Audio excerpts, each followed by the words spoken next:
Bonjour à tous, on se retrouve aujourd'hui directement à l'étape 6 des routes de Zwift suite à l'annulation de l'étape 5 qui était un contre-la-montre individuel. Donc, comme vous pouvez le voir, c'est un profil avec beaucoup de dénivelé, un gros col au milieu qui devrait faire la sélection dans le classement général. Alors au niveau de la start list, on a le droit à donc côté professionnel Julien Bernard, Davide Apollonio, Rudy Mollard également, Adrien Garel, ainsi que 3 coureurs de l'équipe Ineos qui ne se sont pas appelés comme ils s'appellent dans la vraie vie. Ils sont venus sur la ligne de départ avec des pseudos, ils ne veulent pas se faire reconnaître, ne me demandez pas trop pourquoi. En tout cas ils sont là. Alors pour les coureurs placés au général qui ont fait toutes les étapes de ces routes de Zwift, on a évidemment que beaucoup de personnes qui sont soit passées par le circuit professionnel, soit qui sont encore dans le circuit professionnel, ou alors des coureurs de National 1. On a Alexis Guérin, on a évidemment Emilien Vianney, le leader au général, on a également Jacques Le Breton. On peut également compter sur la présence de Thomas Lemaitre, Thibaut Barognan, Stéphane Karchmer l'Autrichien, Samuel Plouinec ainsi que Jean-Eudes Demarais. Et là on se retrouve déjà dans la première difficulté avec des premières attaques au 10e kilomètre avec Julien Bernard, le coureur professionnel de l'équipe Trek Segafredo qui est suivi de près par Pierre Lenaour qui ont déjà pris 5-6 secondes d'avance sur le groupe et qui vont essayer de fausser compagnie à leurs compagnons d'échappée. Alors c'est un peu loin de l'arrivée, il faut quand même admettre que c'est une très belle tentative.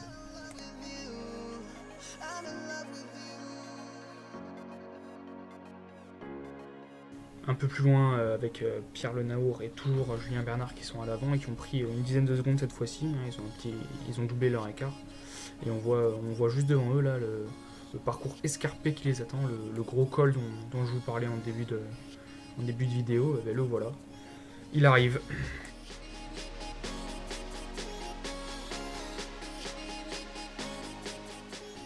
Ben voilà, donc la première vraie échappée de ces routes de Zwift, elle arrive finalement à la dernière étape parce que c'est la première fois qu'on voit une échappée d'un groupe si réduit qui prend autant d'avance et qui tient aussi longtemps. Là ça fait 3 km qu'ils sont partis et qui, regardez là, le peloton est vraiment pas très proche, donc ils sont vraiment partis à deux.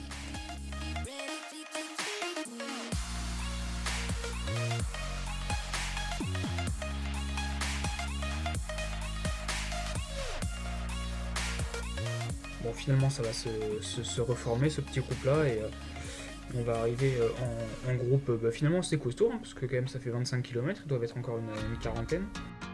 Vous l'aurez donc compris, là c'est le calme avant la tempête, on va quand même essayer de détailler qui est encore présent. Il me semble que vraiment de tous ceux que j'ai cités au début, tout le monde est encore présent. Julien Bernard juste a complètement explosé après sa belle échappée. Pierre Lenaour lui a tenu. On a toujours tous les favoris qu'on avait notés au début. On voit ici Rudy Mollard à l'avant du groupe. Et une petite accélération là, d'Alexis Guérin qui s'est détiré le groupe à plus de 450 watts encore une fois, qui essaie de détirer le groupe et on voit que là c'est la bascule, mais vous voyez que vous allez voir plutôt que c'est loin d'être fini, ça va continuer à monter descendre comme ça pendant un petit moment jusqu'à l'arrivée. Et donc là ça redescend, mais vous voyez il est hors de question pour ces coureurs là de s'arrêter. Alors on va 22 watts, mais derrière ça relie Alexis Guérin et on se retrouve directement en bas de cette descente pour une remontée. Et là on va vraiment étirer le groupe avec Emilien Vianney qui décide d'accélérer. On voit Thibaut Barognan qui essaye de refaire la jonction sur les compagnons de devant, mais vous voyez que là derrière le groupe une quarantaine c'est vachement étiré et il y en a plein qui sont déjà hors course. Là on voit Emilien Vianney et Stéphane Karchmer qui finalement sont partis, ils pointent à plus de 10%, c'est très très très dur pour les coureurs. Et ils sont partis à deux, et vous voyez ça rebascule quasiment déjà. Et ils sont partis à deux, les autres ont préféré ou n'ont pas pu les suivre, mais toujours est-il qu'ils sont partis à deux. Alors finalement le groupe s'est reformé en bas de la descente et vous voyez là Jean-Eudes Demarais qui est parti à plus de 550 watts pour fausser compagnie à ses compagnons d'échappée et essayer de rallier l'arrivée en solitaire. Il a choisi d'attaquer dans une descente, alors je pourrais pas vous dire si c'est idéal, mais je sais que sur Zwift les groupes sont vachement avantagés, j'imagine que c'est accentué dans la descente, alors il envoie plus de 400 watts, il arrive quand même à faire l'écart. On peut que lui donner raison, il connaît certainement mieux que nous. Je sais pas si c'est la bonne option, toujours est-il qu'il a pris de l'avance en tout cas, et qu'il va essayer de partir, de faire les 5 derniers kilomètres en solo. Jean-Hugues Desmarais s'est finalement fait reprendre, mais l'attaque n'a pas été vaine.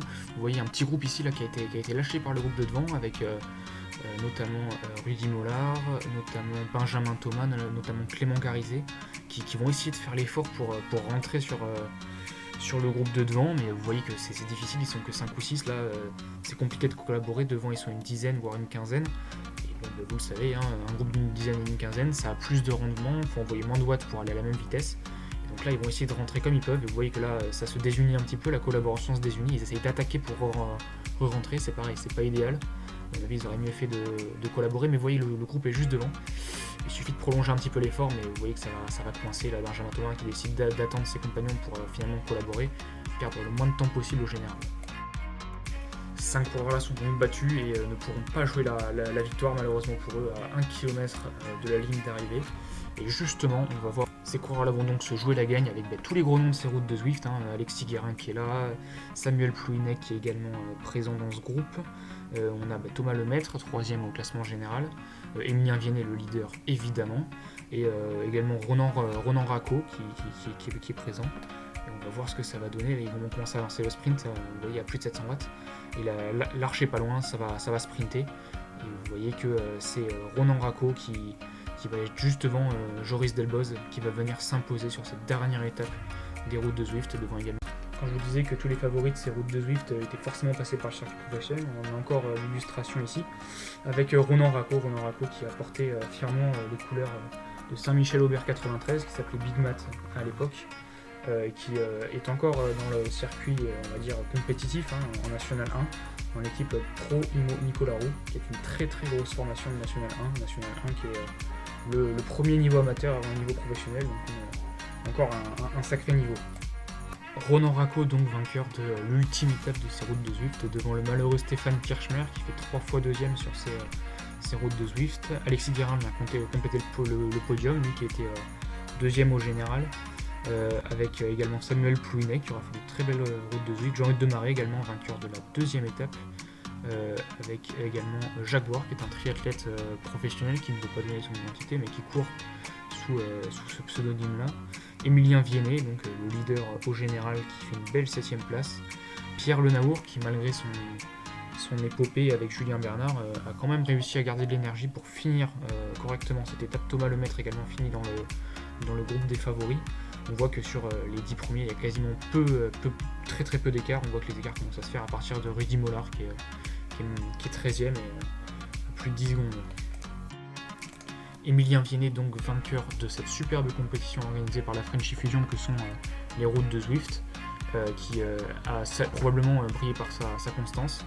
Il n'a fait que des top 10 pendant toute la compétition, tandis qu'Alexis Guérin, justement son dauphin, qui termine à 5 secondes, a été, on va dire, plus fulgurant, moins constant. Thomas Lemaître également d'une très belle constance, qui va chercher une belle 3ème place. Vous voyez que les 3 premiers se tiennent en moins de 10 secondes. Derrière, c'est un peu plus loin, Jacques Le Breton 4ème à 1 minute. Et après Julien Souton, dont on a très peu parlé, et Thibaut Barognan également, qui font 5 et 6ème à 4 et 5 minutes. Une très belle performance également, mais on voit quand même qu'il y avait un monde d'écart avec les 3 premiers. Alors pour ce qui est des classements spécifiques, Julien Souton termine meilleur grimpeur avec 67 points. Pour ce qui est du maillot vert, c'est Mathieu Pellegrin qui vient l'obtenir avec 61 points. A noter la présence de Jean-Baptiste Messan à la 3ème place. L'équipe Tour One G va quant à elle chercher le classement par équipe. Et enfin le classement par catégorie, où on voit que c'est Victor Bossoni qui gagne chez les juniors.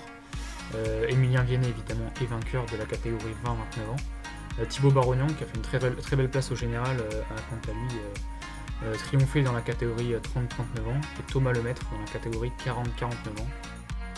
Et pour ce qui est des plus âgés, c'est Jean-Luc Gotton qui vient l'emporter pour les plus de 50 ans.